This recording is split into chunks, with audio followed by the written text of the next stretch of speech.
Back with you on the Market Day Report. I'm Marlon Bowling with you on a Monday as we open up your grain trade and your livestock market activity. The futures market is now open. Let's take a quick look and see how the futures are doing in the opening ticks here this morning. Let's go to corn first. And as we open up the big board in Chicago, here are the live quotes for you this morning. As we get started, we have March corn down 1.5 pennies. However, the active May contract down 3/4 at $3.70. Now, I'll caution you, the March goes into delivery tomorrow on all these grain contracts, so keep that in mind. They might do some funny stuff today. December corn down 3/4 at $3.90 1/4. All right, on the soybean trade, here we have the May contract up 1/4 cent at 10.24 1/2, so very quiet trade here. September up 1/2 cent. Wheat trade in Chicago, we have the May contract currently down 3 1/4 at 4.44 3/4. And looking at July, we're down 2 3/4. Meanwhile, Kansas City wheat, we have the May contract down 2 3/4 at 4.64 1/4 per bushel. July down 2 3/4.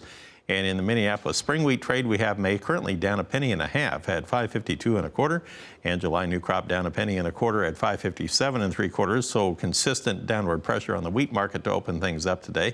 Meanwhile, on the cotton board, we have the May contract up 44 points at 77.01. The active July contract is up 47 at 77.97. It's hovering around that 78-cent mark. The new crop December up 10 points. Let's talk with Dewey Strickler.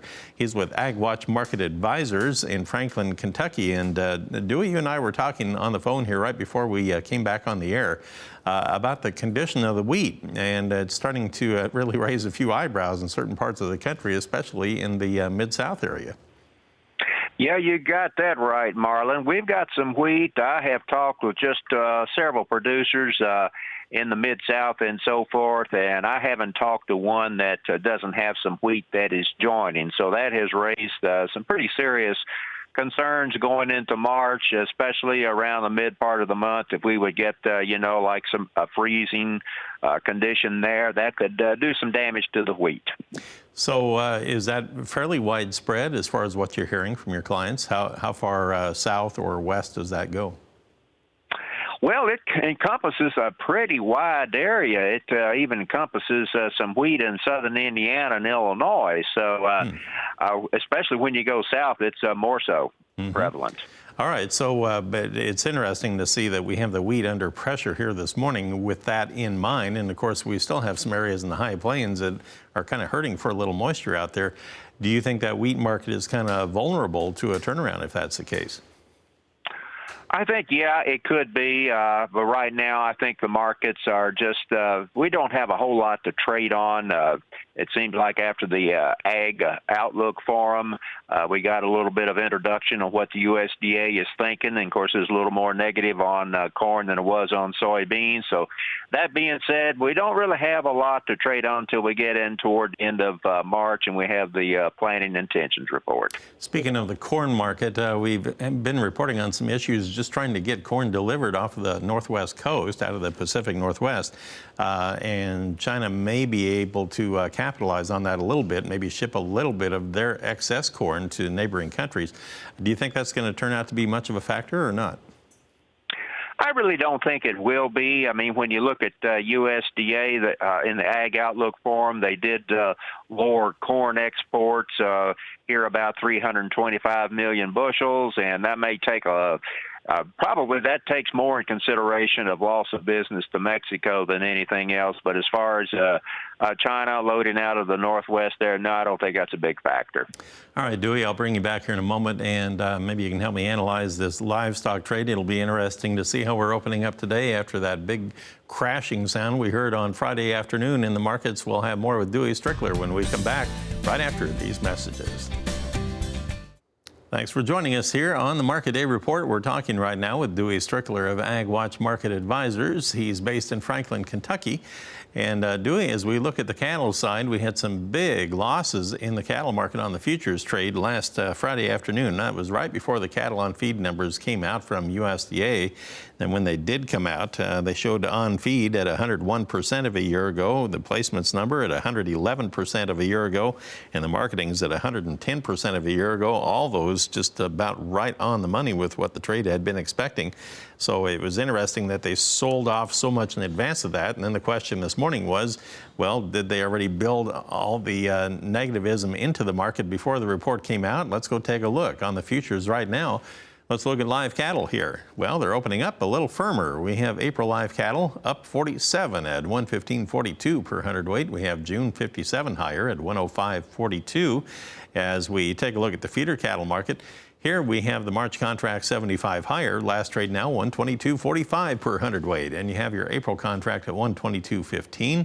That is now 60 higher. And we have May feeders 74 higher at 121.82 per hundredweight. So a firmer tone all across the board. I'll remind everybody that on the feeder cattle market Friday afternoon, we had quite a few contracts well over $3 lower. In fact, April was just a nickel from closing, $4 lower Friday afternoon. So how do you interpret this turnaround and the firmer action we're seeing this morning, Dewey? Well, when you look at it, you did say that our numbers came pretty well right in line with what the trade was looking for. There weren't really any surprises. But here again, too, we are looking at placements at 11% here above a year ago. And when you look at the overall numbers of cattle, they are beginning to increase here. You notice the market today on the April contract of cattle got up to 115.90 and fizzled, and we've backed off here toward the lower end of the range. So technically, this is a little bit disappointing on the cattle market. So, I don't know we're going to gain a whole lot more out of the cattle here over the next few days. Okay, interesting stuff with the chart developments that we're seeing there. Very choppy market action, that's for sure. And then on the lean hog trade last Friday, that was another one that it looked like, the bull party was all over. It had really sold off hard for several days, and then it had a big reversal. It closed not only higher than the previous day's high on Friday afternoon, but it also closed higher than Wednesday's close. So it kind of took out two resistance levels all at one time, the way it finished on Friday. Now we have April lean hogs 58 cents higher again at 68.60 per hundredweight, and May is unchanged at 73.98, June up 13 cents. Wanted to get your take on what you're seeing developing here in the chart patterns on the lean hogs. Well, on the April contract, I could see the April contract going up to about the 70-cent mark. I don't know that we're going to go up and make a new high on this move here. Of course, what we're looking to be supportive is the discount of the futures to cash here, so that's keeping the April supported here. The June, the contract of hogs, however, look like that they could still maybe go up and set a new high here before we finally see them fizzle. And Dewey, before I let you go, you have a relatively new service out there. It's a bit of an online trading university. How do folks find out more information about that? Well, it is called AgWatch Grain Market University. It is a service for those that want to learn how to better market their grain. In other words, be their own market consultant.